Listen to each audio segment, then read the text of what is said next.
Hey guys, it's Justine here from I Should Read That, and today I am bringing you my favorite science fiction books.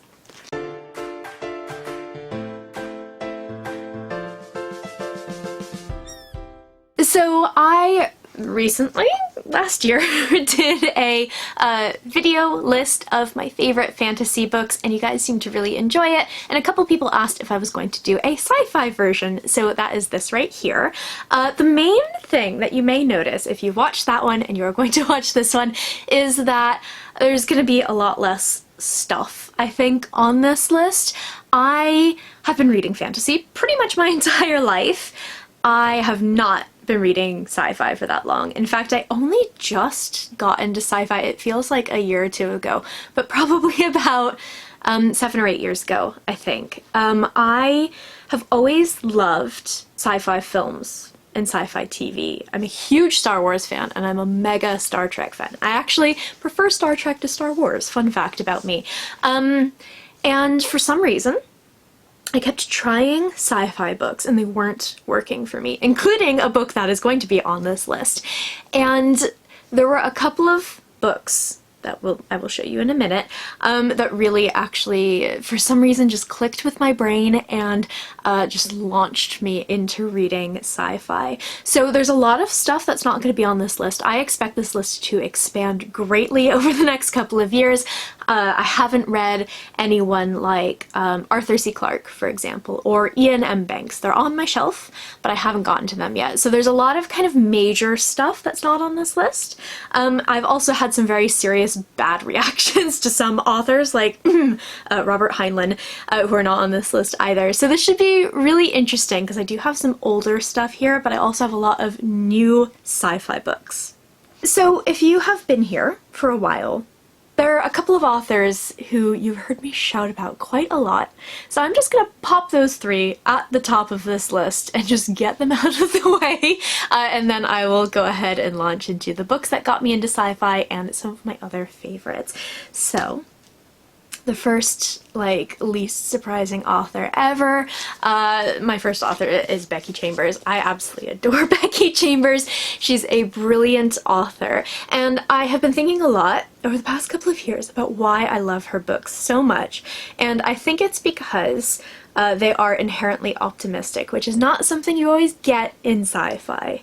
So I can hear my sister rolling her eyes at me right now, but I have kind of a line about science fiction that I always mention, and when we did our podcast together I said this 4 or 5 times and she can recite it along with me. But basically the thing about science fiction is that it very much sort of holds up a mirror to our own society and the issues and the struggles of our own society, and it reflects them back to us in a way that's really digestible and kind of easier to comprehend, rather than someone just beating us over the head and saying these issues are really bad and we need to solve them. So when you get something from, I don't know, say the 1980s, you get a lot about sort of increasing tensions between nations, maybe a nation wiping another one out, or sort of the destruction of the world. Now you're getting a lot of books that deal with climate change and the implications of climate change. It's just something that I really enjoy about the genre, and it's one of the most brilliant things about the genre, but it does mean that a lot of sci-fi books are inherently quite bleak or quite dark. This is where I'm actually getting to my point about Becky Chambers. She deals with these same issues. She does that thing that science fiction does. However, she does it in a very optimistic way, and that's not something I've ever really read in sci-fi before, and that alone makes her amazing. So she has one main series, and then she has a novella.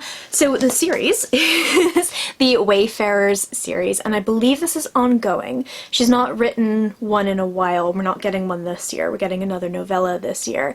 But I think that this is going to continue on. So the very first book is The Long Way to a Small Angry Planet. Then we have A Closed and Common Orbit, which is actually my favorite. I think one of the storylines in this, there are two, is actually not very good, but that second storyline, Pepper's storyline, is just one of the most brilliant, wonderful, sob-inducing things I've ever read in my entire life. I basically cried in the bathtub reading this. And then we have Record of a Spaceborne Few. This is the most recent one that's come out. Her books basically deal with sort of humans coexisting with other species in this kind of huge galactic community, and the kind of, not complications, but the kind of difficulties that different people and different sort of species can face. And they're just wonderful. I love these books so much. They're just brilliant, and like, it's like getting a hug from a book, which is just the best thing ever. Then we have To Be Taught If Fortunate, and this is a novella that is completely not connected to the Wayfarers books at all, and this is about humans. This doesn't deal with aliens at all. So this book is basically a message back to Earth from the first people who went into space many years later, and they essentially say, we need something from you. However, in order to ask that and for you to understand what we're asking, we need to tell you what's happened to us so far. And it's brilliant. It's so good. I think the ending kind of divides people a little bit. I think it's the most brilliant ending ever. I absolutely loved it. It's just like, it's so good. Her books, all of them, are brilliant, and I couldn't recommend them more highly. She's a wonderful writer, and she has lots of queer characters in her books, so if you're looking for LGBTQ books, definitely give her a try if you haven't already. The next author that I wanted to mention at the top of this video is Emma Newman and her Planetfall books. So she has also written fantasy, I believe Gaslight fantasy. She's also an audiobook narrator. Fun fact, if you listen to these books, all of them except the second one are narrated by her because they have female point of view characters. So her books are really interesting because these are companion novels, which actually is just like the Becky Chambers books. They're not necessarily sequential. You can read them really in any order. And they are so different from one another despite the fact that they are all connected, and that is just brilliant. So the very first one in the series is Planetfall, which the series is obviously named for, and this is very much a kind of classic, we are colonizing this planet kind of book. But what makes it really interesting is that our main character clearly knows something very traumatic happened. She's keeping this big secret from when they made Planetfall, from when they arrived in this new world, and it's killing her. It's just tearing her up inside, and I thought it was brilliant. It's so good. It's really well done. Ending is super weird, but it works really well. And just a fun fact about this book, I have a place marked because when I was reading it, the main character has anxiety as well as another mental illness that's not disclosed until later. And I marked the place where she has a panic attack. And the reason I marked that is because I have anxiety, if you did not know, and this book and that particular passage is basically the reason that I decided to seek treatment for my anxiety that I've been living with for 16 years, because I was reading it and I was like, this is a horrible thing that this character is going through. That's exactly what I go through. I've never read anything like that before. Why am I putting myself through this? I need to go to therapy, basically. So this book holds a very special place in my heart. She writes incredible anxiety representation. She has anxiety herself. She's very open about that. So if that's something you're looking for, you should absolutely pick this one up. Then we have After Atlas, and this is basically a police procedural, which is awesome. So the way that this connects with that first book is that our main character, Carlos, his mother is one of the people who went off on the Atlas, the spaceship, in the first book. And he is kind of, his whole life has had to deal with this sense of abandonment and kind of has to deal with the Atlas constantly coming up in sort of the news whenever there's an anniversary. Journalists are always reaching out to him and he just kind of wants to forget it. But he is essentially a police officer who is also an indentured servant. Someone literally owns his life in a contract, and the way that she explores that is really interesting. And he's basically solving a murder. He's solving crimes, and it's awesome. It's really fantastic. And this one has an ending that has huge implications for the rest of the series. The next one is Before Mars, and this basically takes place at the exact same time as After Atlas, but After Atlas takes place on Earth, and this takes place on Mars, as I'm sure you can imagine. So this is a psychological thriller, which is amazing. It's really, really good, and it's so well done. So basically, we have this character, I believe her name is Anna, and she is a geologist, and she has taken up this mission to go to Mars to work basically on this contract. And she arrives, and she enters her room for the first time. No one else has ever lived there in that particular room, and she finds a note that is written in her own handwriting that says to not trust the colony psychiatrist, which is very exciting, and things kind of unfold from there. This is brilliant. It has an amazing character who is a mother, and it is one of probably the only time I've ever read a mother like this before, and her take on motherhood is just incredible. Really, really fantastic. And the one that came out most recently is Atlas Alone. This is the only one where I'd say you probably need to read another book in the series before picking this one up. You should definitely read After Atlas, that second book, first, because this continues on directly from the ending of After Atlas. The Thing happens at the end, and then our main character Dee, who is the best friend of the narrator in After Atlas, has to kind of deal with it. So what I think is so brilliant about this book is not only is Dee an amazing character, she's so fantastic, but she also explores the history.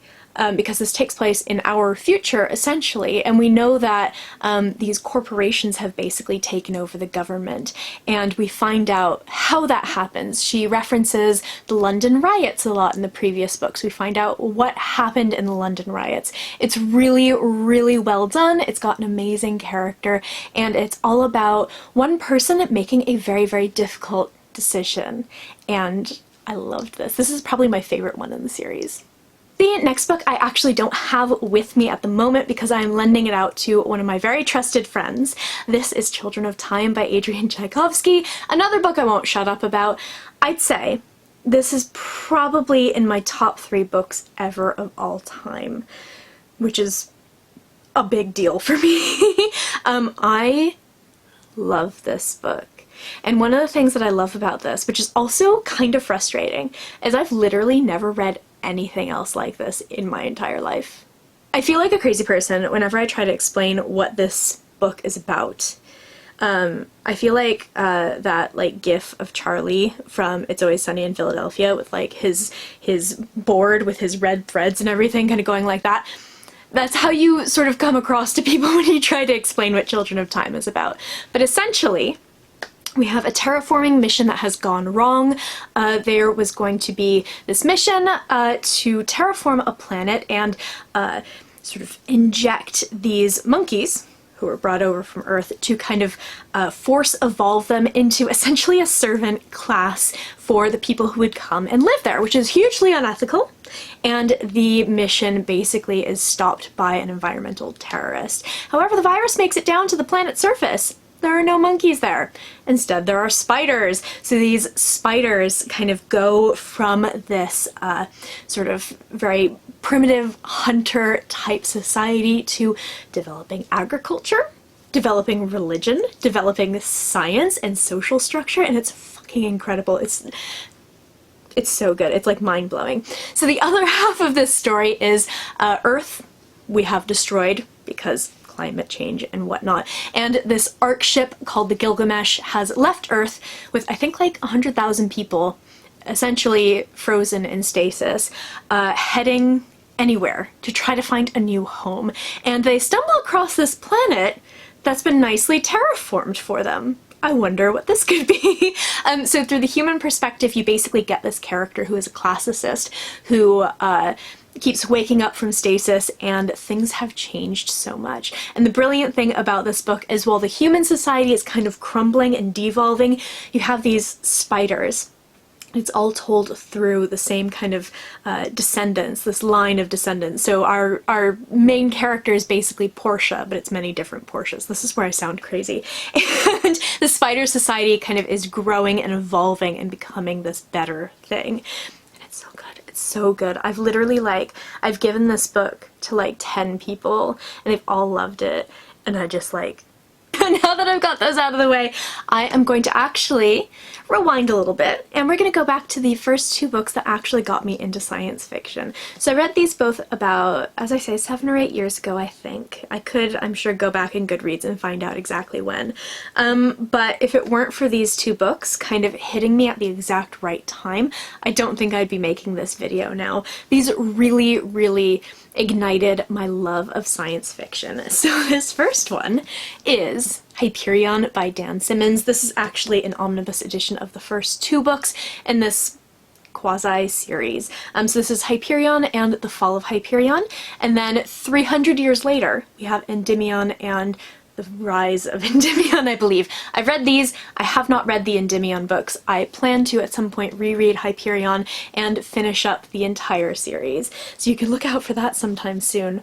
But basically, Hyperion is brilliant because it is essentially a retelling of the Canterbury Tales. It's basically framed as the Canterbury Tales in space, which, like, I was an English major at university, and I took an entire semester-long class on the Canterbury Tales, which I hated with every fiber of my being. However, it set me up really well for this book, and it's just, it's easily one of the best things I've ever read. It's brilliant. So basically we have a set of pilgrims who are going on this pilgrimage, and we get their individual tales. So we get like the priest's tale and all of that. And that's basically exactly the Canterbury Tales. However, throw in a whole lot of sci-fi goodness. I don't want to say too much about this one because I think that part of the joy is discovering just the absolute madness of this series. It has one of my favorite, I don't want to call him a villain, but kind of a quasi-villain called the Shrike, which is just like brilliant. Oh my god, just everything about this is so good. There are so many sci-fi things in this book and in this kind of series. There's something, if you've read this, called a cruciform, which plays into the priest's tale and is just like one of the most hauntingly brilliant things I've ever read. The way that one of the tales is kind of almost like sort of like it feels a little bit Blade Runner-esque kind of sci-fi noir detective story. There's so much here. However, in The Fall of Hyperion, which is much more kind of a standard narrative, it's a more standard sci-fi tale, which sounds like it's not a great thing, but it is. It's brilliant. It's really good. However, I'm not going to say what it is. If you've read this, maybe you know what I'm talking about. DM me.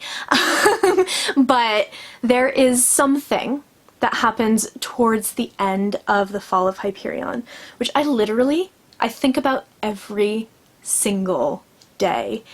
It's not like out and out like horrifying, but it is one of the most horrifying things I've ever read. It's haunting and it's brilliant. This series is just incredible. I'd say this is a little bit more kind of hard sci-fi, maybe something that's a little bit more difficult to get into than something like Becky Chambers, which is a little bit kind of fluffier. Not that it's fluffy, but it's a little bit, it's easier to get into than something like this, but like, I implore you to read Hyperion. It is fantastic. The author, just as a little bit of a warning, is a bit of a dickhead. He's very much kind of right-wing, shouting on social media about climate change and how it's fake, and I don't know if that's actually true, but you know what I mean. He's kind of a dick, but if you can get past that, this book is amazing, so just a little bit of a warning. And the second book that really got me into sci-fi is The Martian by Andy Weir. I think that this is a book that many people will be familiar with. A very, very good movie was made from this book. In my opinion, I think it's a fantastic adaptation, and it's a very famous book. So I suspect a lot of you know about this. It is one that I think would be great for people who don't necessarily read sci-fi or don't have a lot of experience with sci-fi, because it's super readable, it's really fun, and it's just a thumping good read. So if you don't know what this book is about, we have a man named Mark Watney. I think it's Mark Watney, not Mark Matney, which I always want to say, but he is on a mission to Mars. He's seeing if like we can grow stuff on Mars, basically. He's not the most important member of this mission, but he does have his kind of job to do and his thing to do.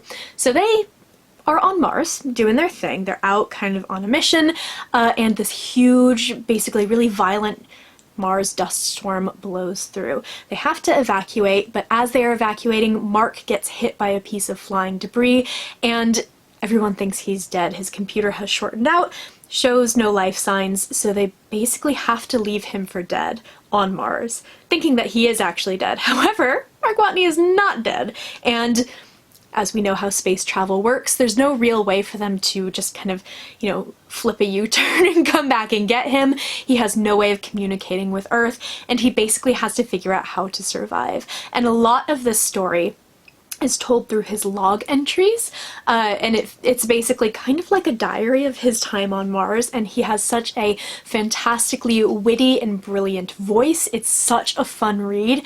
It's a little bit improbable, and I know a lot of people have complained about the science. It's literally not something that I care about, but if you are looking to get into sci-fi, I could not recommend this more highly. It's so fun. Next is the oldest book on this list in terms of like publication date, and I adore this author. I don't tend to binge authors and binge series, so the fact that I've read 6 or 7 of this author's books is pretty impressive for me. I just adore him. I think he's an absolute genius, especially for the time period in which he was writing.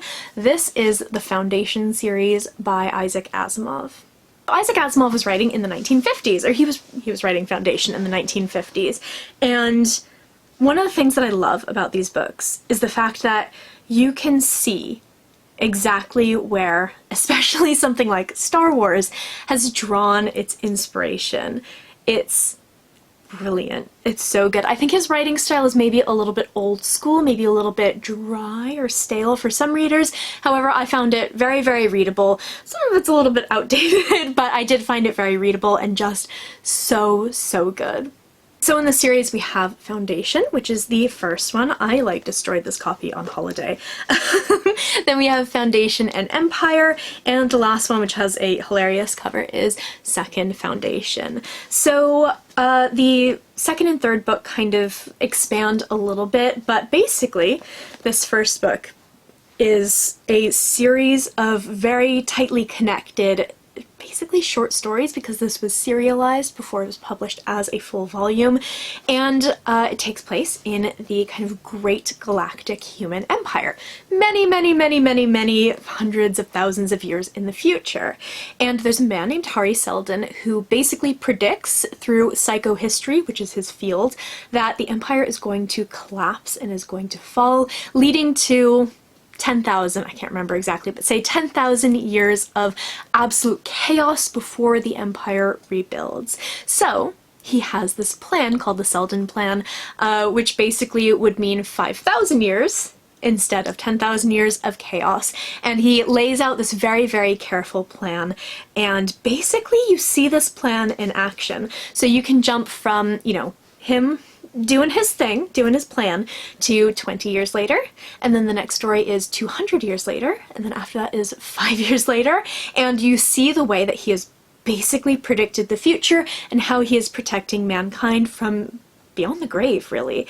And it's brilliantly done. I absolutely adore this series. I love these books so much. I also love his Robots trilogy. Both of these got expanded later on. They started as trilogies, but they expanded, and I think they intertwine at some point. But I think that for me, this is like the foundation, no pun intended, of like space opera, which is my favorite thing. And it's just so good. And if you can kind of get past that writing, I know it's not for everyone, I think these books are just brilliant. They are so good. Next up is one of my favorite books that I actually don't own a copy of anymore, and I need to fix that right away. This is a literary book. It's a literary sci-fi book, written by a literary fiction author. And I have a lot of trouble with a lot of literary fiction authors coming in to, say, sci-fi and being like, I'm not gonna write about robots and spaceships, I'm gonna write about the human condition, which has never been done in sci-fi before. And you're like, fuck off. Yes, it has. It's literally what sci-fi is about. But I never got that feeling from this author. This is a brilliant book, although I don't want to tell you why it's sci-fi. If you don't know, please don't let that be spoiled for you, because I think that having that revelation would have made this reading experience even better, although I already loved the book. This is Never Let Me Go by Kazuo Ishiguro. He's one of my favorite authors anyway. The Remains of the Day, which is not even remotely a sci-fi book at all, is one of the best things I've ever read in my life, and so is Never Let Me Go. It's amazingly emotional and heartfelt, and it isn't set up as a sci-fi book. So basically it takes place at a boarding school in England, seemingly in the modern day, and we follow a character named Kathy as she's kind of growing up, and she has these friends and she has this boy that she likes, and we get flashes of her future when she is caring for one of her friends. And it doesn't feel sci-fi, but you can tell that there's something that the author is not telling you. You can tell that something is not right here. And as that slowly gets revealed, it's so incredible. And that's the thing that I wish that I got. I knew what the thing about this was. I won't call it a twist, but I knew what was happening here. And I wish I didn't, because I think that that slow build-up would have been amazing to have. So again, if you don't know what that is, please go into this book knowing as little as possible. It's such a rewarding experience. It's beautiful. It's beautifully written. He's an incredible writer, and I adore this book so much. It's just if you ever want to see me body heaving, makeup running, clutching cat to my chest, sobbing, give me an Ishiguro book, because he is just brilliant. Next up, I actually have a graphic novel, and I'm not much of a graphic novel reader, but this one really got me. I've read all of the available volumes, and if you have too, you know why I'm in pain and I need the next one, which won't be out for a few years, which is just awful. This series is incredible. It's wonderful, and it would make an incredible TV show. I desperately want HBO to make it. This is Saga by Brian K. Vaughan and Fiona Staples. So this series basically follows two soldiers from opposing sides of a war who fall in love, get married, and have a baby. However, with the incredible propaganda around this war and the length of time that it's been going on, their respective governments do not want anyone to know that it is possible for these two species basically to get along. So the story is told from Hazel's perspective, the baby who is wonderfully breastfeeding on the cover of this book, and it's sort of her journey from literally, she's literally being born. You see it quite graphically on the first few pages of the first volume, and her growing up and having this childhood basically on the run. And it's incredible. It's fantastic. The art is beautiful in this book. I don't want to spoil anything. Hold on. The art, so yeah, okay, here. So the art is beautiful. I love it so much. It's so beautifully creative. It's such a hard-hitting story. It's just fantastic. I love this so much. It's one of the best, probably the best graphic novel I've ever read, which isn't saying much because I haven't read a huge number of them, but it's a beautiful story. It's really emotional. It's super graphic. If you're not okay with literal childbirth or sex or violence or anything like that, I wouldn't necessarily read this, but if you're okay with that kind of thing, it's such a rewarding reading experience. It's so good. Next is the start of a series that I will admit I have only read the first two books from, but I am planning on rereading those two and finishing the series because it's actually almost done. It's going to, I think, finish in 2020. This is Leviathan Wakes by James S.A. Corey. This is the first book in the Expanse series. You may have heard of The Expanse because not only are these books incredibly popular, but there's also a TV series, I think that's been picked up by Amazon, maybe, that is also incredibly popular. And I adore these books, and I think that they're super accessible to people who haven't read a lot of sci-fi and will also please lots of veterans of the genre. I think if I read this when I was reading things like Hyperion and The Martian, I would have enjoyed it just as much as I did reading it many years after that. So this is a space opera, and it has super fun characters. It has super fun settings. It has an amazing story, and I feel like this is the book equivalent of like a blockbuster film. Kind of like the Marvel film of sci-fi books. It's super easy to read, it's such a page turner, and it's just so incredibly fun. So it's kind of hard, I think, to explain what this is about, but essentially the kind of opening events of this book follow basically an ice mining ship, I believe, that gets blown up. And there are huge implications from there. So the story in this book is kind of split between the perspective of one of the crew members from that mining ship who survives, and we also have a detective on a asteroid space station who is trying to track down the missing daughter of, I believe, a diplomat. And of course the two storylines are going to converge and everything like that. The series is so fun. I cannot recommend it more highly. I'm really looking forward to rereading it. I think it's going to be such a treat. I have the first 4 books on my shelf, and as I said, the 10th one I think is coming out later this year. So if you want to go ahead and hop on a finished series, this is going to be a really good choice. So next we are going to be going back to classics. This is actually the book that I was talking about earlier that I tried to read before I really got into sci-fi, and it made no sense in my brain whatsoever. However, I went back to it years later and really, really enjoyed it. So this is one that will be very familiar to many people, and I absolutely adored it. This is Do Androids Dream of Electric Sheep by Philip K. Dick.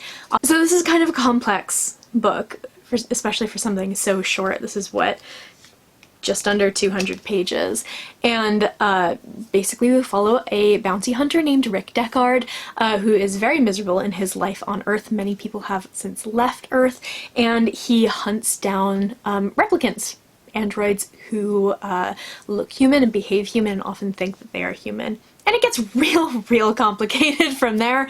This is brilliant. I love this book. There is something about this that's very, it's much more thinky, I think, than a lot of the books on this list necessarily.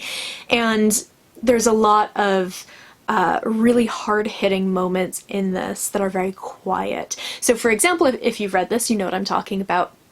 There's a particular scene with a spider that happens sort of in the second half of the book that is, I find, quite haunting, but it's a very simple scene. He is so incredibly effective with his writing, and his books really make you think, and I adore this. If you've seen Blade Runner, you don't know this story, so I would highly recommend picking this up, whether or not you're a fan of that film. I think it's just brilliant. The next book that I actually have a review of on this channel, so I will link it on the screen. You can go ahead and check it out. This is Do You Dream of Terra 2 by Temi O. I love this book, and I know a lot of people who didn't love this book, and people who I love very much in my life were not big fans of this. And I think that if you are hoping for something that may have a moment of happiness in it, this is not going to be the book for you. It is bleak, it is depressing, everyone is awful, and I loved it so much. It's such a good book. So basically, it takes place in the 20-teens, I think, in the early 21st century, and we follow this crew basically of teenagers who have been training their entire life to go into space, and we follow their various perspectives throughout the book. I think there's 6 of them, and they go into space, and not everything goes according to plan. It is bleak. It is depressing. It deals with mental health and mental illness. It deals with what it would actually be like to go to space, because I'm one of those people who's like, launch me to Mars right now. I would love to go to space. I would give up everything to go to space.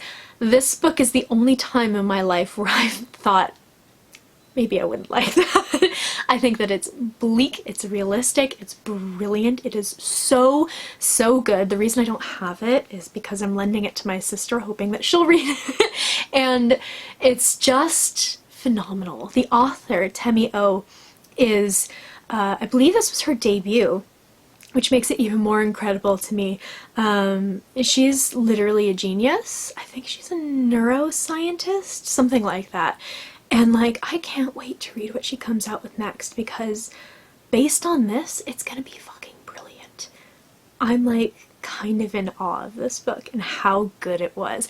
If you want something happy, if you want a single moment of happiness for any of the characters, if you want things to go right and go well, if you want like satisfying sort of anything to happen in the end of the book, don't pick this one up. It's not for you. However, if you really enjoy those sort of hyper-realistic, really gritty sci-fi books, you should absolutely pick this one up. It is fantastic. So, I feel like I'm losing my voice a little bit now. I've fangirled so much. That is my list of my favorite science fiction books. Obviously, it is very incomplete. I have a lot of reading ahead of me, and I would love, love, love to know in the comments below what your favorite science fiction books are. If you love any of these books, if there are any that are not on my list, if you have maybe a place that I recommend starting with another series or another author, I would love so much to hear from you. I post bookish content to this channel fairly frequently, so go ahead and hit subscribe, check back soon, and I will see you next time.